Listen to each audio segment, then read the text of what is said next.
Thank you so much for your welcome remarks, President Monaco. Welcome, everyone, to the first of 4 panels of the Tufts China-US Symposium. My name is Elsa Tung. I'm a first-year master's student here at the Fletcher School, and I organized this panel on internet freedom. And I worked on internet freedom issues in 2010 when I was a congressional staffer for a member of the U.S. House of Representatives. And at the time, I helped to launch the House Global Internet Freedom Caucus. This was shortly after Google announced it would no longer censor its search results in China, and Google has subsequently pulled out its search engine services from mainland China. Recently, I haven't been as involved in internet freedom issues, but I'm delighted to introduce someone who has, our panel moderator, Jake Fromer. Jake is a second-year master's student at the Fletcher School studying Pacific Asia and international security. Prior to his enrollment at Fletcher, Jake spent 3 years in Beijing as a teacher at an international elementary school and a volunteer translator for 2 environmental websites. Last summer, Jake interned at the Beijing Bureau of the New York Times, where he contributed reporting, research, and translation to articles about politics, dissidents, history, and culture. His own bylines in the Times included stories about Beijing's infrastructure problems after a flood. Jake is writing his master's thesis on the spread of foreign ideas in China, with a particular focus on how Weibo, China's microblogs, allow Chinese netizens to observe and discuss democratic elections in Taiwan and South Korea. Welcome, Jake.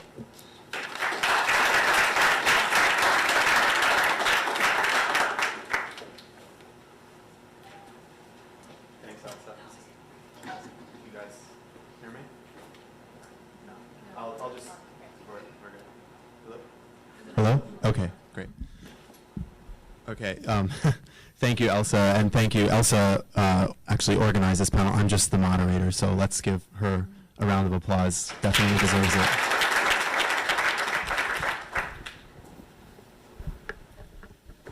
it. So, as you all know, we're here to talk about the internet in China, which is, well, as you heard, one of my favorite topics. Maybe by the end of the session, it'll be your favorite topic too, when it comes to thinking about China.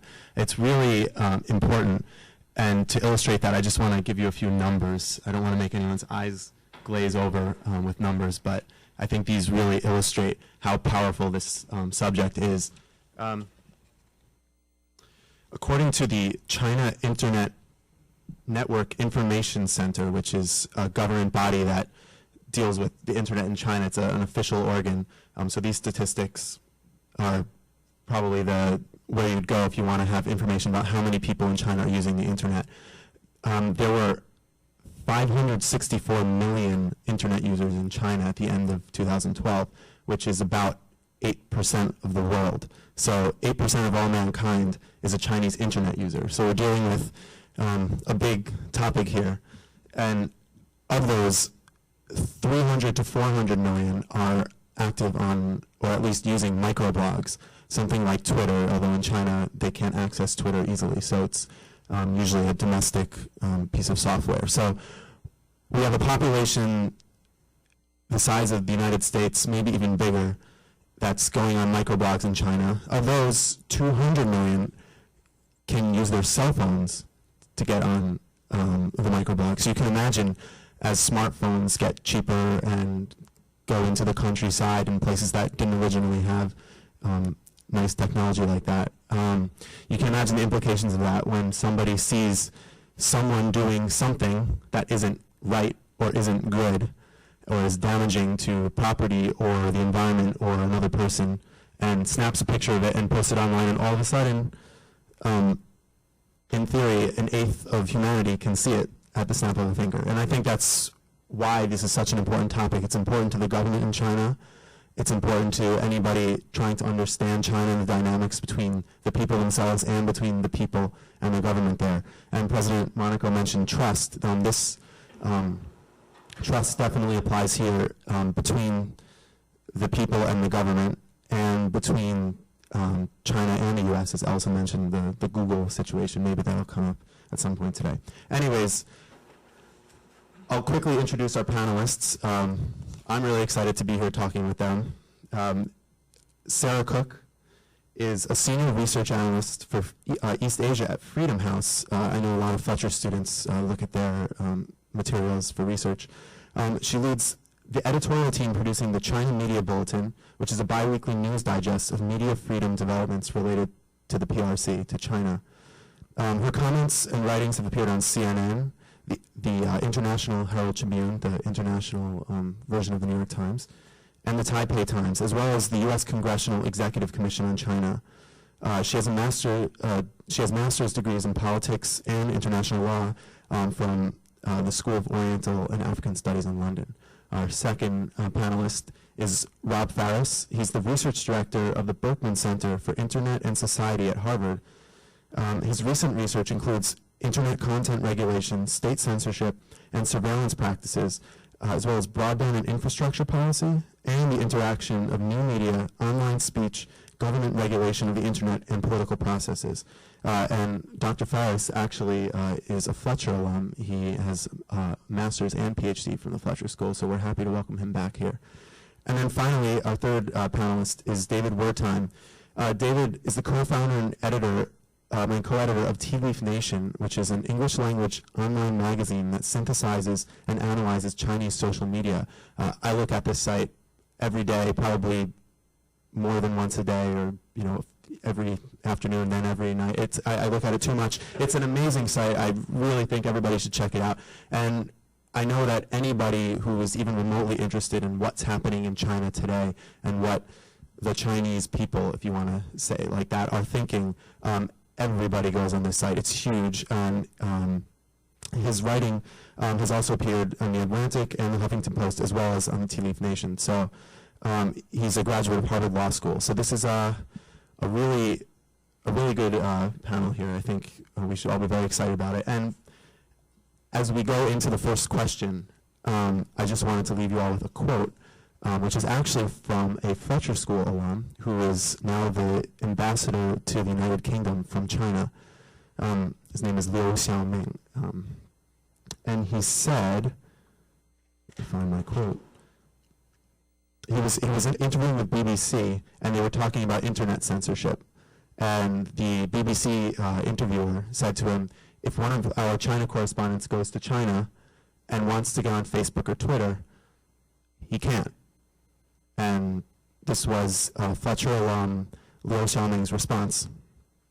If you're in China and get connected to the internet, I think you can get all kinds of opinions. It's very open, and a lot of things can be debated, including politics, economics, and cultural affairs. So that is so Fletcher alum Liu Xiaoming completely denies that there is censorship, or at least goes around the problem and refuses to admit it, which leads me to the first question. Is he right? How open is China's internet? This is the internet age. How open is China in the internet age? How open is it? Yeah, this is to everybody. So I was thinking about this. Oh, can you hear me okay? There. I think a lot of it comes down to how you define openness.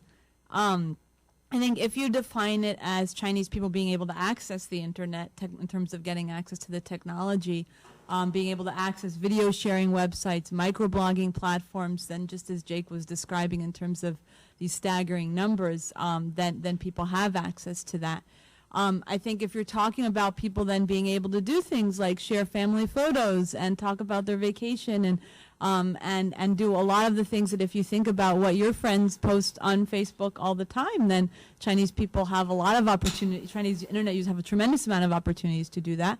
I think if it's in terms of posting certain information with regards to politics and social social affairs and things that are happening in their society, they certainly have more opportunities to talk and share and access information about these topics than they did previously or in any other medium in China.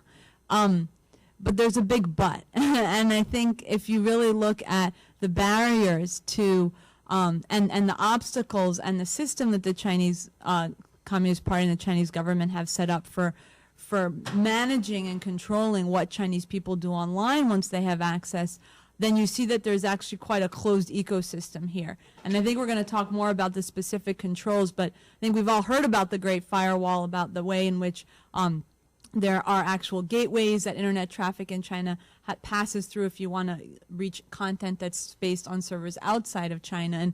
But what the Chinese government has been very successful at doing is that it's not just that you don't have access to certain websites. Even if you access a website that's available, the speed, for instance, is much slower than if you're accessing a website within the firewall. And for various reasons, there's just been, especially over the last, I would say, 5 years, even more so, a consolidation where a tremendous amount, most of the traffic stays within the Great Firewall. And that's been something that sometimes is due to technical reasons, sometimes it's due to the fact that the platforms people are using to share information and all their friends are on it. And so if you're talking about openness or closed, it's actually quite a closed, introverted system. The other thing I would say just on this question is also, I think looking at China overall is the difference between openness and freedom. Because the fact, there's a lot of openness in China, and you can see, oh, well, that person wrote this and they said that, and look, that person wrote and they were able to criticize it. That person was able to take a picture of the official beating up, a petitioner and dragging him away.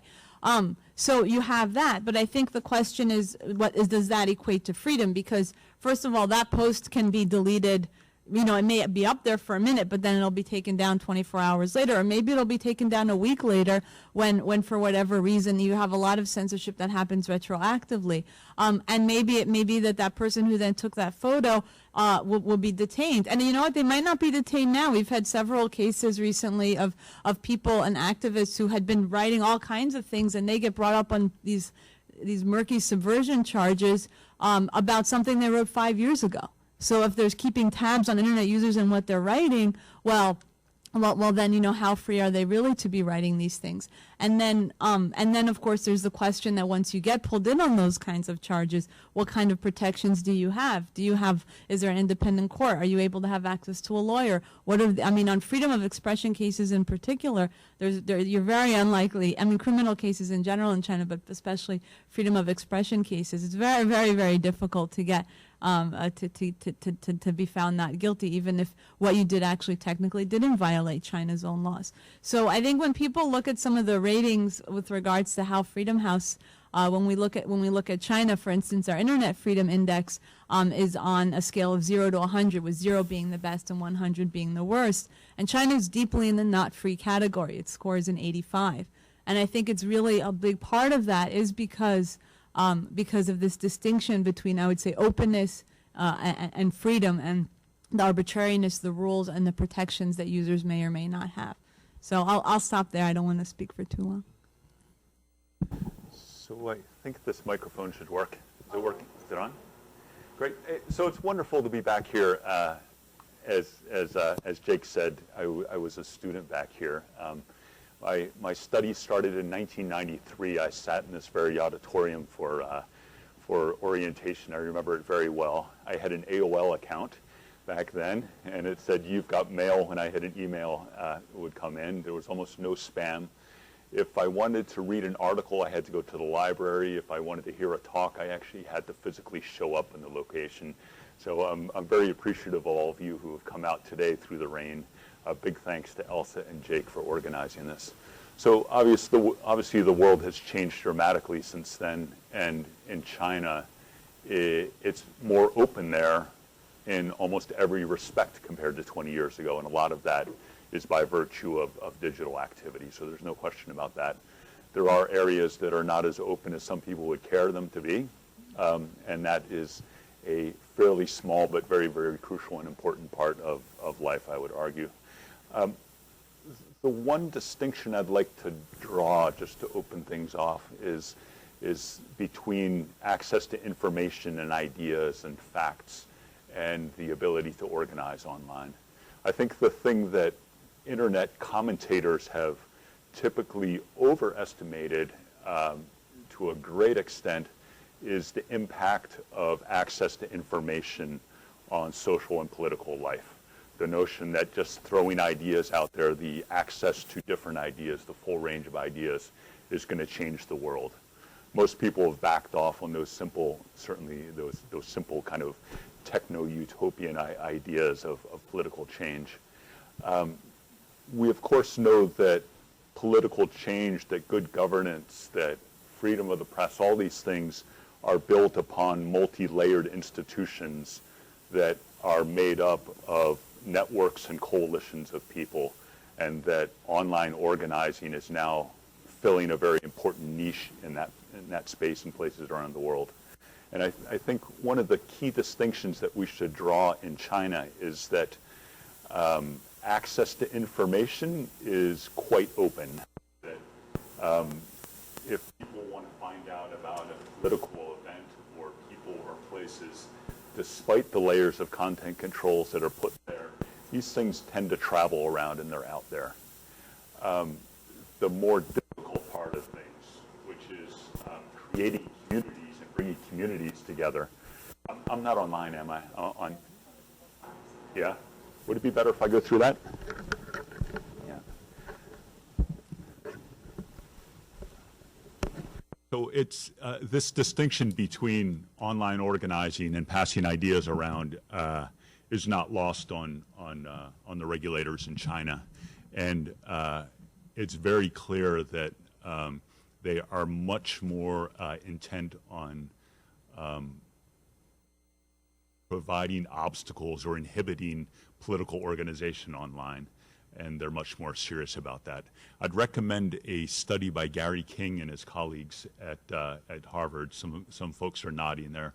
They looked at the posts taken down on various social media platforms, I think primarily Weibo, and they found that the difference between posts that stayed up online and those that were taken down were not really a function of the degree to which they were critical of the government. More importantly, they found that the distinction between that which stayed up and went down was more a function of the degree to which the posts were trying to incite some kind of collective action or community formation, which I think is very, very important in telling. Leave it there. Pass the mic. Thanks. I think this might be working. I'll start with this, and if it doesn't work, I'll go to that. Thank you. These are both, I think, wonderful introductions to the Chinese web and important distinctions, that between access to information and the ability to organize, and that between freedom and openness. So to answer the particular question as precisely as I can, I think if you ask how open is the Chinese internet, I would say it is probably more open than many outside observers would expect, but not as open as it could be or should be. And how open is China? I would say, and how has the internet in China played into China's openness? I would say China is more open than it probably would be without the internet, but not as open as it could be or should be. And it's very hard to put a degree on that. But I think, speaking personally, my departure point is my experience from 2001 to 2003 as a Peace Corps volunteer in a small city in the Chinese interior. And going from that to today and seeing how much easier it is to gauge sentiment within China and to gain access to people's hopes, people's complaints, people's dreams, simply by reading the internet, is absolutely astonishing to me. I could have never imagined that level of access or that level of candor when I was on the ground in China in 2001. And so for me, I think the power of the Chinese social web is quite evident, if only because it contrasts so starkly with my earliest experiences in the country. Now, when we talk about the Chinese internet, obviously, that's a pretty broad term, and some have described it more aptly as a Chinese intranet, that because of the so-called Great Firewall, which keeps out sites like Facebook, Twitter, and Google+, it's more of a self-contained system with its own counterparts to Web 2.0 platforms that we take for granted here in the United States. In particular, instead of Twitter or Facebook, you have something called Weibo. And Weibo literally means microblog in Chinese. There's a few different versions of it. The most popular one is Sino-US, which has hundreds of millions of users, and how many of them are active is open for debate, but at least 50 million of them are very active, and probably another 50 million are sort of active, and that's still a lot. And so I think when you look at the Chinese internet, there's a few things that are helpful to keep in mind. And the first is its social role.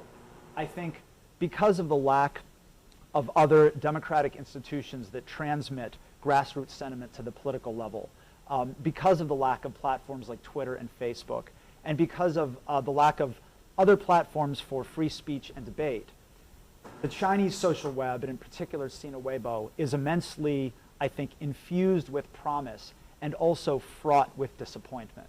And I think that that duality is important to understanding the Chinese web. And it provides a number of things, both for citizens there and for observers on the outside. I think many have said that it's actually a steam valve, that because you can go online and you can complain about something, you don't actually get that impetus to go out onto the street or to take action in your community. And so some have argued that the Chinese government uses the Chinese social web in order to deter, in order to give just enough leeway to citizens that they don't feel driven into a higher level of action. And that's surely true in certain cases.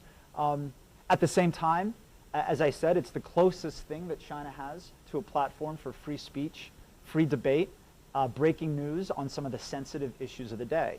Again, that's surely true. That doesn't mean that it's free.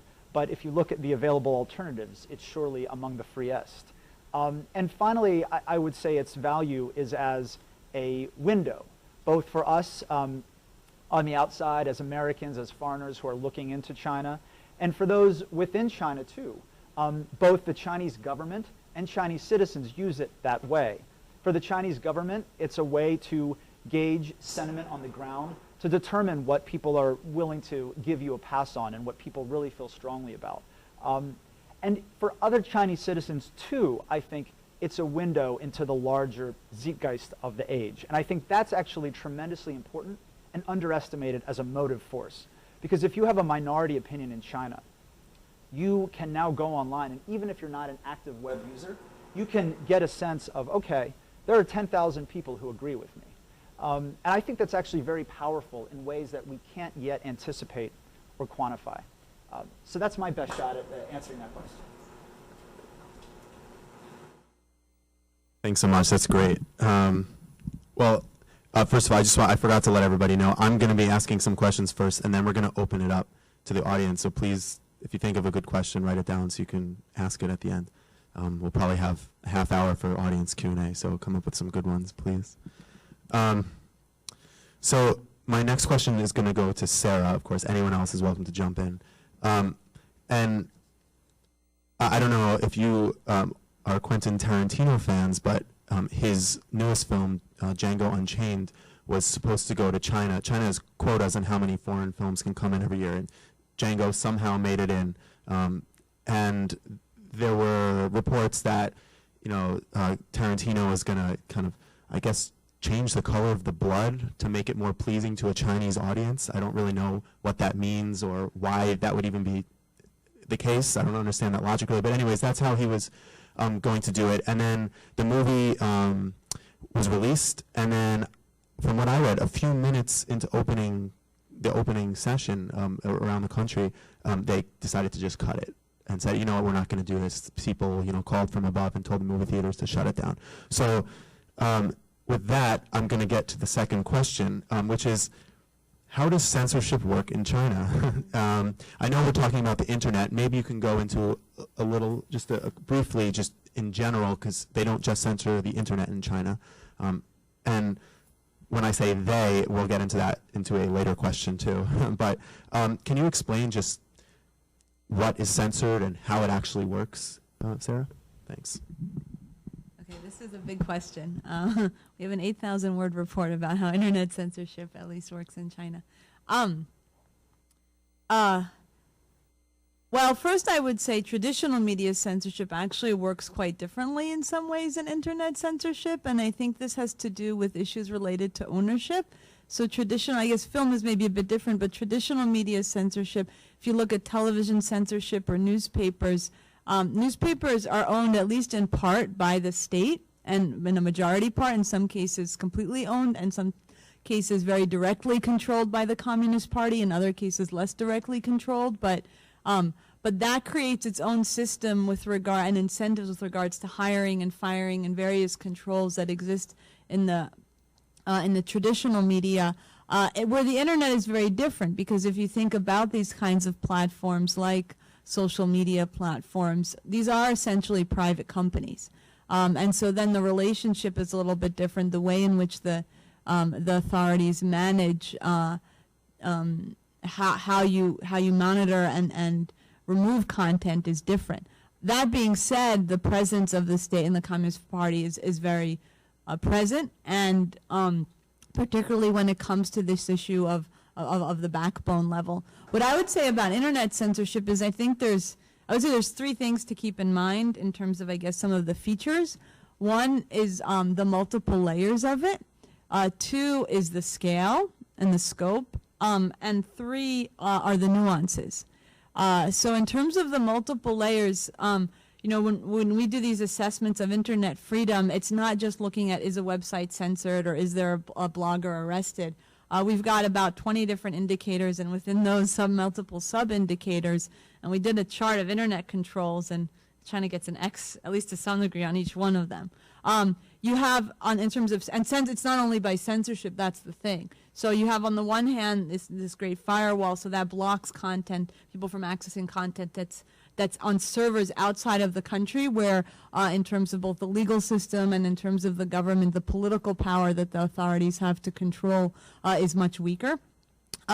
Then you've got these domestic platforms, and that's where I was saying you have quite a bit of this outsourcing of the censorship and the monitoring to private entities. But then you have other layers. You have very robust surveillance. You have this propaganda dimension of commentators who are hired by the authorities to so-called guide public discussions, and some of you may have heard the term 50-cent party. And so you have that type of a strategy. You also have, of course, even though it's a relatively small percentage of internet users, the threat of imprisonment. More now you have things like shutting down of microblogging accounts, even of some very high-profile users. You have, the restrictions, the offline restrictions on online communications can range from, being harassed to being put under house arrest to being detained to being abducted to being sentenced to a long prison term. In some cases, the lighter end of the spectrum, you have more people being affected by that, but you also have a large number of people who are detained and taken and lose their personal liberties offline because of what they wrote online. And then I would say, though, is also the scale. I mean, some of the studies, the academic studies that have been done about internet censorship, just to give you a number, kind of like what Jake was saying, one study looked at, and this might have been the King study, but I don't remember if it was, 1,400 different platforms, and they estimated that about 13% of the content had been deleted, and that a lot of it had been done within 24 hours of a particular term or incident being perceived as sensitive. Another more recent study looked at the speed, and you have some cases where content is deleted within 5 minutes. So just to get a sense of like the scale of the apparatus, and I think that's also one of the things when we talk about, on the one hand, the openness and how that's changed in China. When you talk about the censorship and the experience that people have and the number of people experiencing it, that's also something that's changed. It used to be that the people who experienced the censorship apparatus directly were really just the very small percentage of people who actually worked in the media, who were professional journalists, even though, of course, indirectly, anyone who reads a newspaper or consumes media. Today, you've got possibly hundreds of thousands of people who are working on the implementation side because they're working in companies like Sino and receiving these almost daily instructions from the Communist Party or other officials about what content is permitted and what isn't permitted.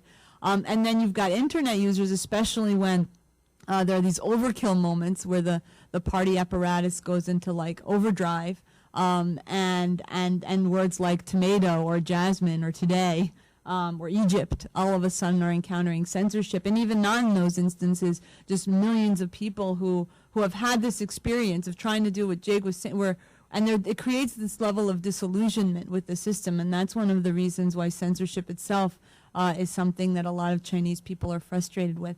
I'll just say one or two more things about what gets censored, because you were asking that, and then I'll pass it along. In addition to what Rob was saying, I think one of the things to keep in mind with regards to what gets censored, I think is a difference also between opinion and fact. One of the things that the authorities are very concerned about are actually facts and evidence of abuses, particularly instances where, what some cases it's pollution, in more cases it's things, the most severe abuses that take place in China in terms of torture and abuse, and that's where you see content being deleted particularly. And even when you look at the kinds of topics that I think anyone says are the most taboo, whether it has to do with Tibet or Xinjiang, or following people who practice the Falun Gong meditation, or what happened in 1989. One side of it relates to whether it's collective action, or relates to religious issues, or relates to perhaps territorial issues. But you also have to understand all of those also involve large numbers of people who have been subjected to some of the worst human rights abuses you can imagine. And when you look at actually the discussions in the platforms among those communities, the information that people are sending overseas, and when those moments, when even if it's not related to those communities, maybe it's related to other communities, other incidents, some of the things that create the largest outrage online and disillusionment are instances where an innocent Chinese citizen is subject to severe abuses and violence by the state.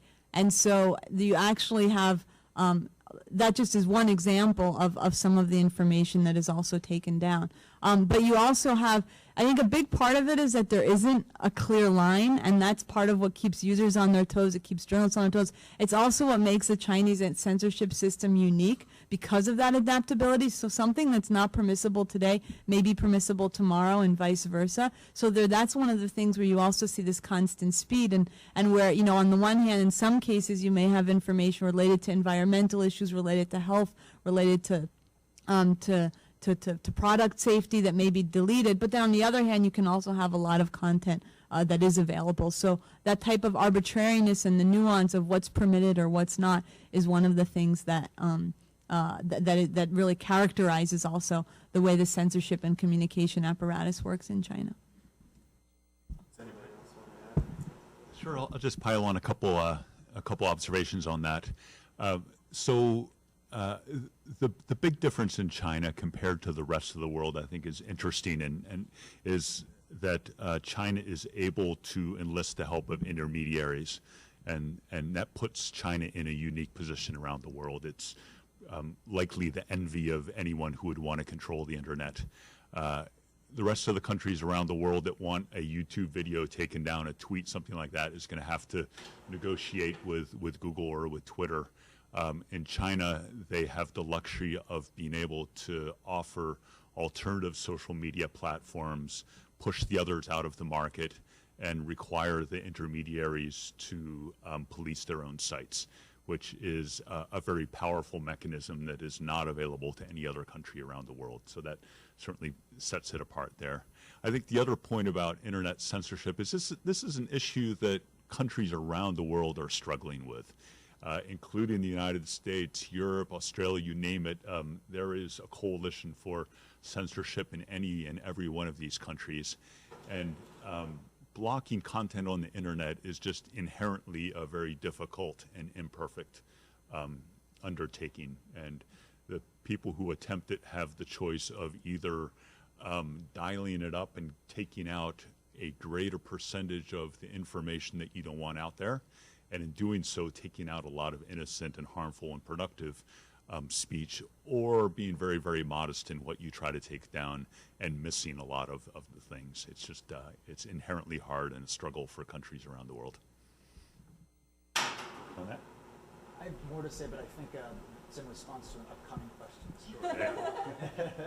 Briefed in advance. Sure.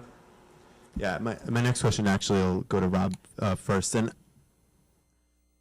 I want to know if this is all political. We've been talking about the government's role, or is any of the censorship in China motivated by profit? This might be difficult to answer, but just because things are so opaque. But say there was a damaging report that made a company look bad, I don't know, Sinopec, or one of the big oil companies, or one of the the big media companies in China, anything, made them look bad, would they go to the government, or can they, and say, please take this down? Because in that case, it wouldn't necessarily be political, it would be profit motivated. Can you talk about that at all?